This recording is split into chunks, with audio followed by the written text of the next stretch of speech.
नमस्कार. स्वतःचा व्यवसाय सुरू करायचा आहे का? पण कुठून आणि कसं सुरुवात करावी हेच कळत नाहीये, बरोबर? तर आज आपण एका अशा व्यवसायाबद्दल बोलणार आहोत जो घर बसल्या सुरू करता येतो.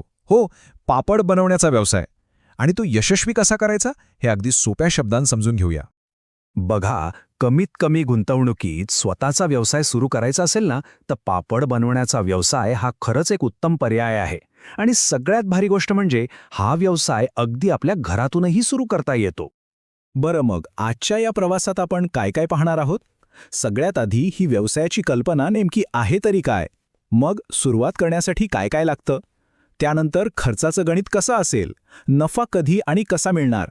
आणि हो, शेवटी यशस्वी होण्यासाठी काही खास गुपितं सुद्धा आहेत. चला तर मग सुरू करूया. तर पहिला मुद्दा, पापड बनवण्याचा व्यवसाय. याची सगळ्यात चांगली गोष्ट म्हणजे यासाठी कोणतीही मोठी जागा भाड्याने घ्यायची गरज नाहीये. म्हणजे हा व्यवसाय थेट घरातून सुरू करता येतो. आणि त्यामुळे काय होतं, तर आपला सुरुवातीचा बराचसा खर्च वाचतो.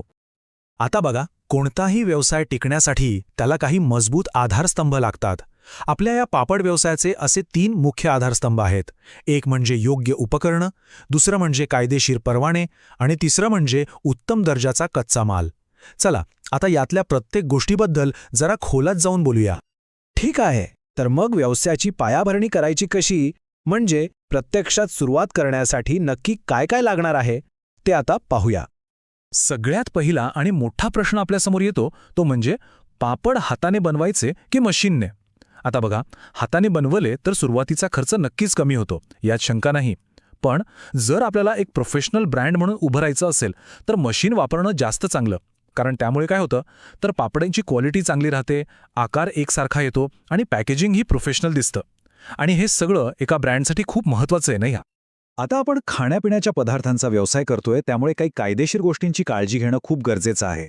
म्हणजे FSSAI परवाना आणि शॉप अँड इस्टॅब्लिशमेंट ॲक्ट खाली नोंदणी करणं हे अनिवार्य आहे. आता हे सगळं ऐकून गोंधळायला होऊ शकतं, म्हणून एक टीप आहे. या सगळ्या कायदेशीर प्रक्रियांसाठी एखाद्या चांगल्या CAची मदत घेतली तर काम खूप सोपं होतं. या व्यवसायाची एक भारी गोष्ट सांगू का? यासाठी लागणारा कच्चा माल शोधायला कुठेही लांब जावं लागत नाही. डाळी, बटाटा, साबुदाणा आणि आपले रोजचे मसाले जसे की मीठ, तूप, जिरे, तेल हे सगळं अगदी आपल्या जवळच्या बाजारात आरामात मिळतं. म्हणजे किती सोपं आहे बघा. बरं, पायाभरणी झाली.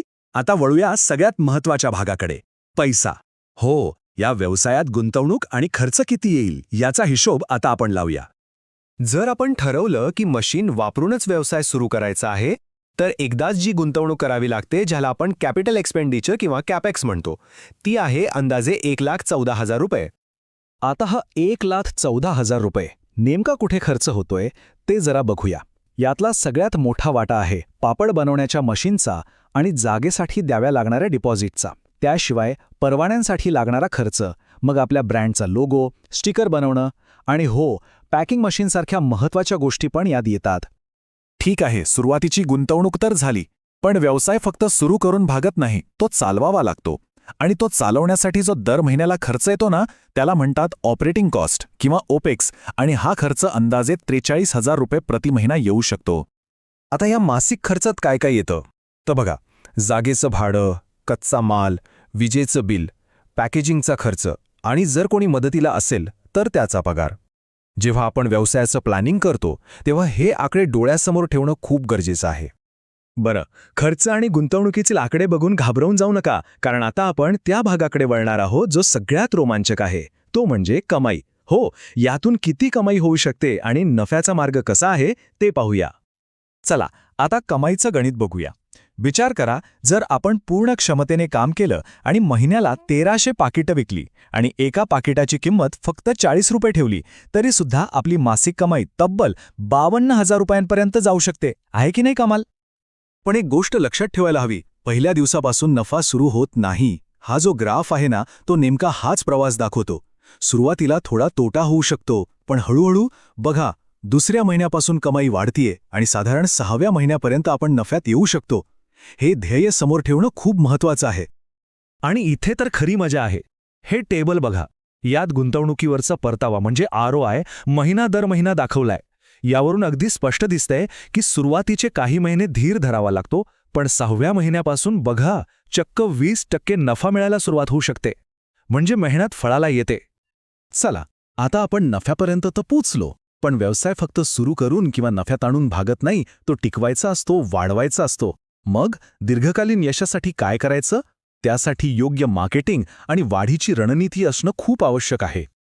यशस्वी व्हायचं असेल तर काही चुका टाळायलाच हव्यात. कोणत्या चुका? तर बघा, कच्चा माल वाया घालवणं, क्वालिटीमध्ये तडजोड करणं, ग्राहक काय म्हणतोय याकडे दुर्लक्ष करणं, खूप जास्त माल बनवून ठेवणं आणि सगळ्यात मोठी चूक म्हणजे मार्केटिंगमध्ये कमी पडणं. या गोष्टी टाळल्याच पाहिजेत. मग मार्केटिंग करायची कशी? काही सोप्या आणि कमी खर्चाच्या युक्त्या आहेत, जसं की साधी पत्रकं वाटणं, आपल्या आजूबाजूच्या परिसरात प्रचार करणं, सणासुदीच्या काळात काही डिस्काउंट किंवा ऑफर्स देणं, आणि हो, स्थानिक दुकानदारांना मोफत सॅम्पल्स देऊन तर बघा. आणि आता एक बोनस आयडिया, ही एक खरंच भन्नाट कल्पना आहे. पापड बोलेगा नावाची एक स्पर्धा घ्या. व्हॉट्सॲपवर लोकांना सांगा की त्यांनी त्यांच्या आवडत्या पापड डिशचा व्हिडिओ बनवून पाठवावा. ही युक्ती ग्राहकांना आपल्या ब्रँडशी जोडण्यासाठी इतकी प्रभावी ठरेल ना की तुम्ही विचारही करू शकत नाही. आता एक छोटासा पण महत्त्वाचा शब्द समजून घेऊया, COC म्हणजे कस्टमर ॲक्विजिशन कॉस्ट. अरे बापरे, अवघड वाटतंय का? अजिबात नाही. सोप्या भाषेत सांगायचं तर एका नवीन ग्राहकाला आपल्याकडे खेचून आणण्यासाठी किती खर्च आला. उदाहरणार्थ, आपण सॅम्पल्सवर 2,000 रुपये खर्च केले आणि त्यातून 50 नवीन ग्राहक मिळाले तर आपला COC झाला 40 रुपये. सोपं आहे की नाही? तर मग आपण या सगळ्या चर्चेतून काय शिकलो? यशाची गुरुकिल्ली काय आहे? चला पटकन उजळणी करूया. 1. चांगल्या क्वालिटीसाठी मशीन वापरा. 2. सगळे कायदेशीर परवाने काढून घ्या. 3. कच्च्या मालाच्या दर्जात अजिबात तडजोड करायची नाही. आणि 4. आपल्या उत्पादनाचं मार्केटिंग जोरात करा. आणि जाता जाता एक शेवटचा पण खूप महत्त्वाचा विचार, शांतपणे काम करत राहा. तुमचं यश आपोआप आवाज करेल. याच सकारात्मक विचाराने या नव्या प्रवासासाठी खूप खूप शुभेच्छा. याच कमी गुंतवणुकीच्या आणि जास्त नफा देणाऱ्या बिझनेस आयडियाज सोप्या मराठी समजून घेण्यासाठी आपल्या चॅनलला सबस्क्राईब करायला विसरू नका.